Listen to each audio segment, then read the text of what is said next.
Welcome sa Cloudy Movie Recap. Ang pelikulang ikukwento natin ngayon ay ang Jungle Book. Halina't simulan na natin. Nagsisimula ang kwento sa isang gubat kung saan masayang namumuhay ang lahat ng hayop. Biglang may napansing kakaiba ang isang unggoy. Nakakapagsalita na pala siya. Noong una ay hindi siya makapaniwala, ngunit maya-maya ay sobrang natuwa siya. Agad siyang tumakbo papunta sa kaibigan niyang elepante at sa kanyang pagkagulat ay nagsalita rin ang elepante. Ibig sabihin ay may kakaibang nangyayari. Nakakapagsalita na silang lahat ngunit hindi nila alam kung paano ito nangyari. Maya-maya ay may narinig na kakaibang tunog ang elepante. Sinundan nila ang tunog at dinala sila nito sa isang palumpong. Mula sa loob ay may narinig silang umiiyak. Makalipas ang ilang sandali, lumabas mula sa palumpong ang isang maliit na asol na alien. Ang pangalan niya ay Fenipe. Nang makita siya, natakot ang unggoy at ang elepante at napaatras sila. Ngunit naglakas loob din sila at lumapit sa kanya. Tinanong nila kung bakit siya umiiyak. Sinabi ni Fenipe na galing siya sa kalawakan at kailangan niyang makabalik sa kanyang tahanan. Pagkatapos ay ipinakita niya ang kanyang speech board at ipinaliwanag na dahil sa aparatong iyon ay nakakapagsalita sila. Kahit sinong buhay na nilalang na malapit dito ay biglang magkakaroon ng kakayahang magsalita. Pagkakita ng unggoy sa speech board ay agad niya itong kinuha at tumakbo upang subukan ito sa ibang mga hayop. Ngunit maya-maya ay napansin niyang malungkot si Fenipe kaya ibinalik niya ang speech board. Sa oras na iyon ay nagtipon na ang iba pang mga hayop. Sinabi ni Fenipe sa kanila na siya ay mula sa isang planeta na tinatawag na Skullrun at pumunta siya sa mundo upang tapusin ang isang misyon. Pagkarinig ng salitang misyon ay sobrang na-excite ang unggoy at tinanong siya tungkol dito, ngunit sinabi ni Fenipe na mas mabuting huwag na lang silang magtanong. Ngunit nagpumilit pa rin ang unggoy. Sinabi niya na baka maaari pa nilang tulungan si Fenipe ngunit tumanggi ito. Sinabi niyang siya ay isang taga-Skullrun at ang mga taga-Skullrun ay hindi kailanman humihingi ng tulong. Kailangan niyang tapusin ang misyon ng mag-isa kaya dapat ay iwan na lang siya ng mga ito. Siyempre ay hindi sila nakinig at patuloy pa rin siyang sinundan. Sa huli ay napilitan si Fenipe na sabihin ang totoo. Ipinadala siya sa mundo upang sakupin ang planeta at gawing alipin ang lahat ng nilalang dito. Sa halip na matakot, sumang-ayon pa ang unggoy at ang kanyang mga kaibigan dahil iniisip nila na makakatulong iyon para makabalik si Fenipe sa kanyang planeta. Sinabi nila na nasakop na niya ang planeta at pagkatapos ay lumuhod silang lahat sa harap niya. Nagsimulang magdiwang ang lahat sa kanyang tagumpay. Pagkatapos noon ay ipinakilala ni Fenipe ang kanyang sarili. Dahil wala namang pangalan ng mga hayop, binigyan niya sila ng mga pangalan tulad ng Monkey, Trunk, Hump at Rocky. Pagkatapos ay nagtanong ang unggoy ng mahalagang bagay. Kung tapos na ang misyon, paano siya makakabalik sa kanyang tahanan? Ipinaliwanag ni Fenipe na dumating siya sakay ng isang spaceship ngunit ito ay bumagsak. Kaya hindi siya makakabalik maliban na lang kung mapindot niya ang home button sa kanyang sasakyan upang tawagin ang kanyang mga kasama para sunduin siya. Dahil dito ay nagpasya silang lahat na sumama sa kanya papunta sa spaceship. Ngunit habang naglalakad sila ay napalibutan sila ng ilang mababangas na hayop na kumakanta at hinaharangan ang kanilang daan. Ginamit ni Fenipe ang kanyang kapangyarihan upang makalusot ngunit hindi pa rin pinadaan ng mga hayop ang iba. Kaya pinuri ni Fenipe ang leader ng mga ito sa galing nitong kumanta at gumana iyon. Masayang pinadaan ng mga hayop ang grupo. Habang nagpapatuloy sila sa paglalakad ay bigla silang nakakita ng isang itlog ng ostrich na gumugulong papunta sa kanila. Hindi sinasadyang nadurog ito sa paa ni Trunk at lumabas ang isang maliit na sisiw ng ostrich. Sinubukan ng sisiw na lumipad ngunit ipinaliwanag ng kanyang ina na hindi kayang lumipad ng mga ostrich. Kaya lang nilang tumakbo. Pagkatapos ay niyakap niya ang kanyang anak ng may pagmamahal. Pagkakita nito ay may kakaibang nangyari. Biglang nagliwanag ang katawan ni Fenipe. Agad niyang sinabi sa lahat na kailangan nilang magmadali at makarating sa spaceship. Samantala, naiwan si Hump dahil naipit siya sa damo. Dahil malayo na siya kay Fenipe ay nawala ulit ang kakayahan niyang magsalita. Tumingin siya sa paligid ngunit hindi niya makita ang kanyang mga kaibigan. Kaya umakyat siya sa isang maliit na burol at mula doon ay nakita niya ang isang liwanag sa malayo at naglakad papunta rito. Samantala, tinanong ni Fenipe ang iba kung bakit pinipisil ng ostrich ang kanyang anak. Ipinaliwanag ng unggoy na hindi niya ito sinasaktan. Yakap iyon. Ang yakap ay nangangahulugang pagmamahal. Ipinapakita nito na may pakialam ka sa isang tao at sumisimbolo rin ito ng pagkakaibigan. Nagpapasaya ito sa puso. Pagkatapos ay nagtanong ang unggoy kay Fenipe, kung hindi sila nagyayakapan sa kanilang planeta, paano nila ipinapakita ang pagmamahal? Sumagot si Fenipe na ibang-iba ang mga bagay sa kanilang planeta. Sa Skullron, iginagalang lamang ang mga taong nakakasakop ng mga planeta. Habang mas marami kang nasasakop na planeta, mas mataas ang respeto na nakukuha mo. Pagkatapos ay malungkot niyang sinabi na ito ang unang planetang nasakop niya. Nang sabihin niya iyon ay naging emosyonal siya at sinabi na iwan na lamang siya ng mga ito. Samantala, sa kabilang panig ay narating ni Hump ang kumikislap na liwanag. Paglapit niya rito ay bumalik ang kanyang boses at nalaman niyang ang kumikinang na bagay ay ang spaceship ni Fenipe. Nang lapitan niya ito ay nakita niya ang isang projection ng pinuno ng Skullron na nagsasabing kapag nasakop na ni Fenipe ang planeta ay dadalhin nila ang lahat ng nabubuhay na nilalang pabalik sa kanilang planeta.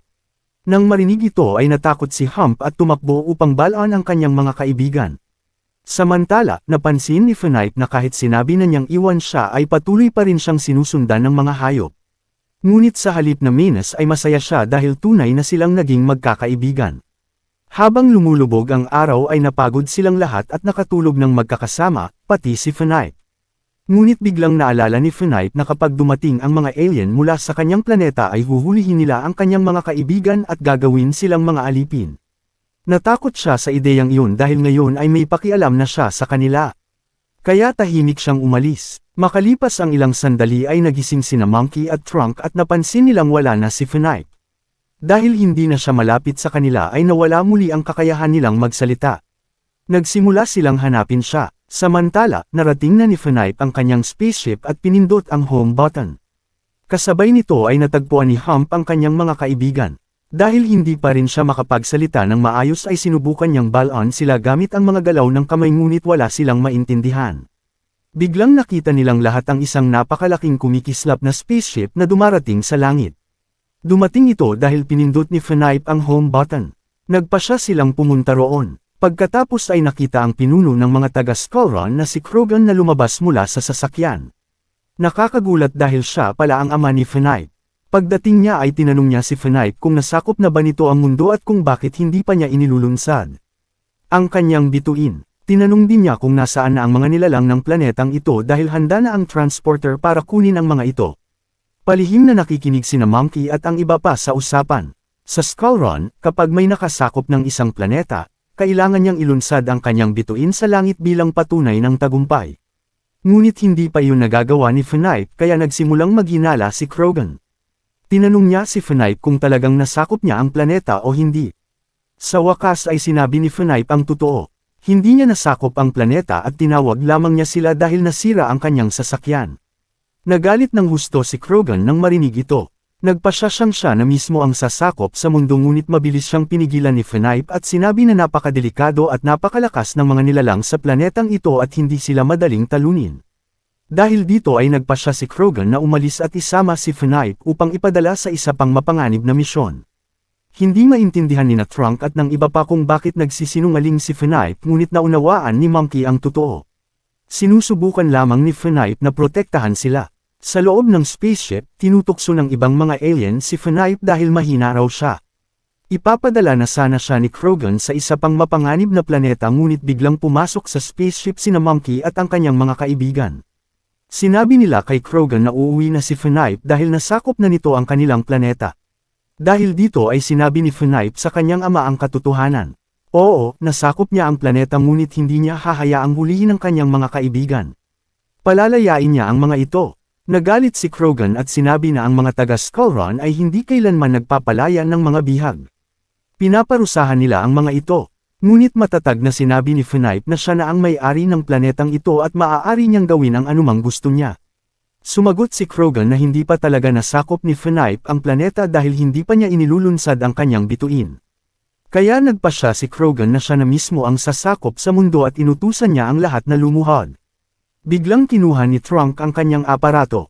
Nagpanik ang mga alien at nagtakbuhan dahil natakot sila sa sandata.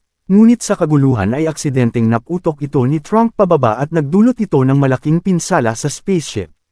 Nagsimulang masira ang sasakyan at nahulog si Trunk mula rito. Sa kabutihang palad ay ligtas siyang nakalapag gamit ang kanyang mahabang ilong. Sa gitna ng kaguluhan ay nahulog din sa lupa ang bituin ni Fenipe. Samantala, sinubukan ng ilang sundalo ng Skullrun na kunin si Fenipe upang iligtas siya ngunit tumalon sina Monkey at ang iba pa at nagsimulang makipaglaban sa kanila. Habang nangyayari ito ay hinahanap ni Fenipe ang kanyang bituin na nahulog kanina. Biglang inilunsad ni Krogan ang sarili niyang bituin. Pagkakita nito ay mabilis na kinuha ni Monkey ang bituin at tumakas palabas ng spaceship. Hinabol siya ni Krogan upang mabawi ito. Habang hinahabol siya ay sinabi ni Monkey kay Trunk na ibalik kay Fenipe ang kanyang bituin. Narinig ito ng maliit na sisiw ng ostrich at nakiusap siya sa kanyang ina na payagan siyang lumipad pataas upang ibigay ang bituin kay Fenipe. Sa una ay tila imposible ito ngunit nang makita ng kanyang ina ang kanyang determinasyon ay pumayag din siya. Itinaas ni Trunk ang maliit na ostrich sa langit gamit ang kanyang ilong. Kahit nahihirapan sa hangin ay nagawa niyang makarating sa spaceship at matagumpay niyang naibigay ang bituin kay Fenipe. Ngunit sa parehong oras ay nahuli ni Krogan si Monkey at nabawi ang kanyang bituin. Habang lalabas sana si Fenipe upang ilunsad ang kanyang bituin ay muli siyang hinawakan ng ilang taga-Skullrun at kinuha ito mula sa kanya. Pagkatapos ay inilunsad ni Krogan ang kanyang bituin sa ibabaw ng mundo at nagsimulang magdiwang ng kanyang tagumpay. Ngunit pinigilan siya ni Fenipe at sinabi na maaaring nasa langit ang kanyang bituin ngunit hindi pa rin niya natatalo ang mga nilalang ng planetang ito.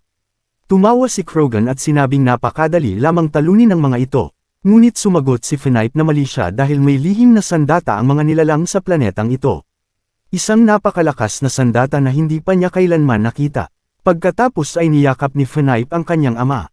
Ang simpleng yakap na iyon ay nagbago ng lahat. Naging emosyonal si Krogan at nagsimulang umiyak. Nagbago rin ang kulay ng kanyang katawan. Sa unang pagkakataon ay naramdaman niya kung ano ang ibig sabihin ng pagmamahal. Niyakap niya pabalik si Fenipe at tunay na siyang naging masaya. Pagkatapos ay nagsimulang yakapin ni Krogan ang iba pang mga taga-Skullrun at isa-isa ring nagbago ang mga ito. Sa huli, naging mababait at palakaibigan ang lahat ng mga taga-Skullrun. Masayang sinabi ni Krogan kay Fenipe na ilunsad na niya ang kanyang bituin sa mundo. Ngunit sinabi ni Fenipe ang isang magandang bagay. Hindi kanya ang planetang ito. Ang bawat planeta ay pag-aari ng mga nilalang na nakatira rito.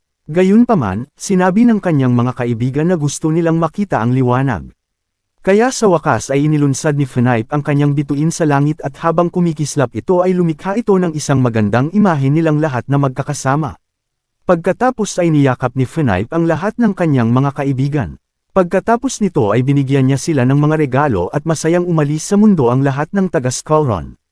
At doon nagtatapos ang kwento.